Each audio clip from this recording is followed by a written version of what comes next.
Yeah. If you fuck with winning, put your lighters to the sky.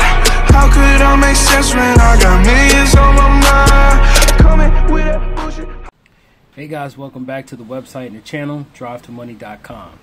This video is going to tell you about the best times to get out there and start working, the best times to relax and chill, and more importantly, the best times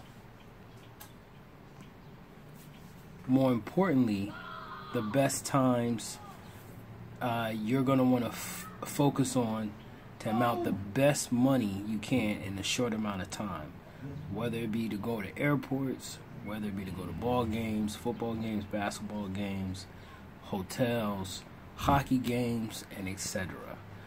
Especially conferences and events. I'm going to show you how to do that too, how to schedule those events. So I'm just going to give you this is I guess a 4-part video. It's going to stem off of other things, but let's start with the scheduling first.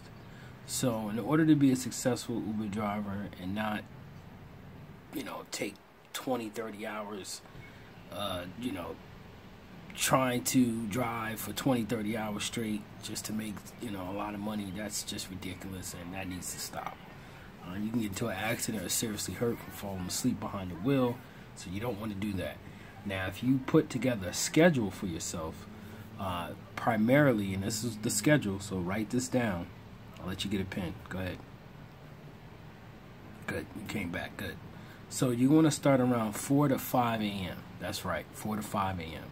You want to be in the heart of the outskirts, actually, of the city area, because most people are going to be driving into the city you live at. So you kind of want to position yourself on the outskirts. Now, if you study the map around that time, wake up one morning, look at the map, and you can see where it's surging, and you'll start to notice a pattern that it's going to surge around 4 to 5 in the morning, 6 in the morning, around this time.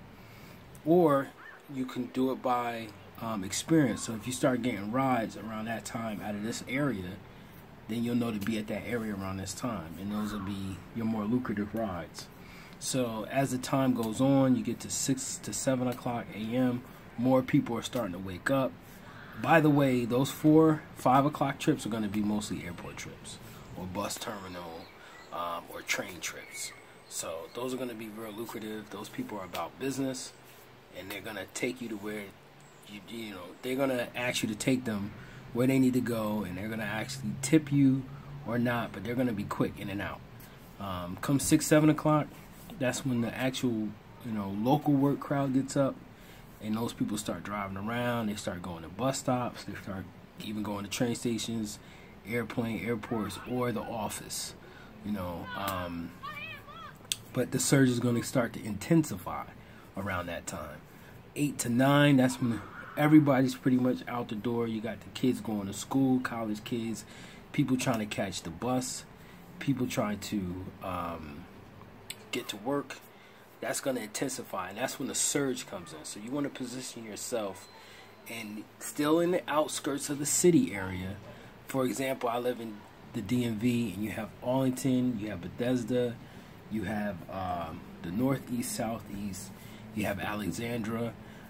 So that's the outskirts, and in the middle you have DC, where you have the White House, the monuments, office buildings. You have somewhat of a residential area, but most people want to go into the city in the morning, and they want to come out of the city in the evening, and that's when you get into the evening ride. So after, I would say, around 11 o'clock, the rides drop.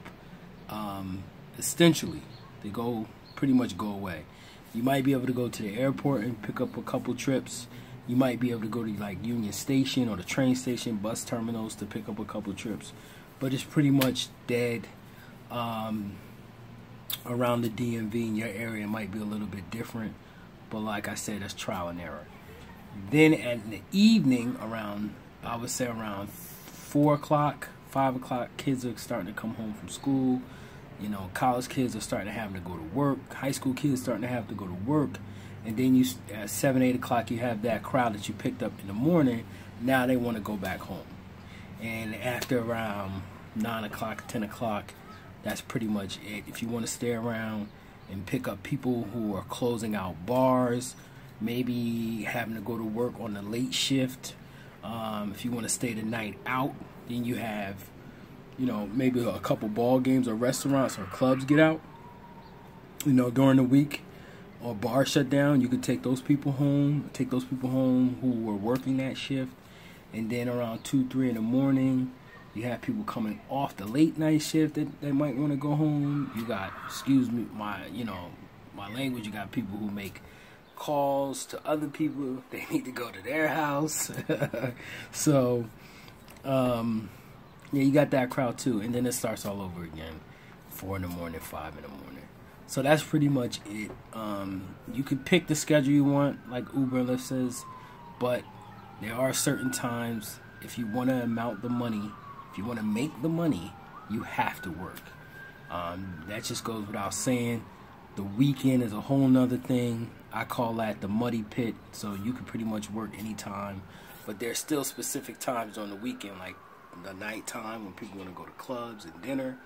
And then you got the morning time where people are coming off of flights or departing to go to a flight. So, you know, you got that usually on Saturdays all day. People going around to parks and restaurants and bars, and if there's a baseball game, football game during the afternoon, or some type of family event. If you have an XL car, you might want to go to the amusement park or a skating rink or a hotel where people are going to be leaving that hotel to make their rounds for the day, whether if it's visiting monuments, visiting parks, going to shows, or going to visit their relatives. So, and then you have Sunday, which is pretty much, you know, people getting prepared for work. So I don't do a lot of business on Sunday, but if I stretch the whole day out, I could probably do $200 to $300 just on a Sunday. During the week, I typically make between $800 to $1,200, depending on how I'm feeling that week and depending on how much I want to work. Now that's just driving. It has nothing to do with signing people up. Excuse me. That's a whole nother money. And that's a whole nother conversation for another time. Subscribe below. If you're watching this on YouTube, please subscribe to the channel. If you're not an Uber or Lyft driver and you're thinking about becoming one, let me coach you, let me teach you. Check out drivetomoney.com and we'll be able to best serve you. Thanks a lot, guys, and have a good day. See you next time.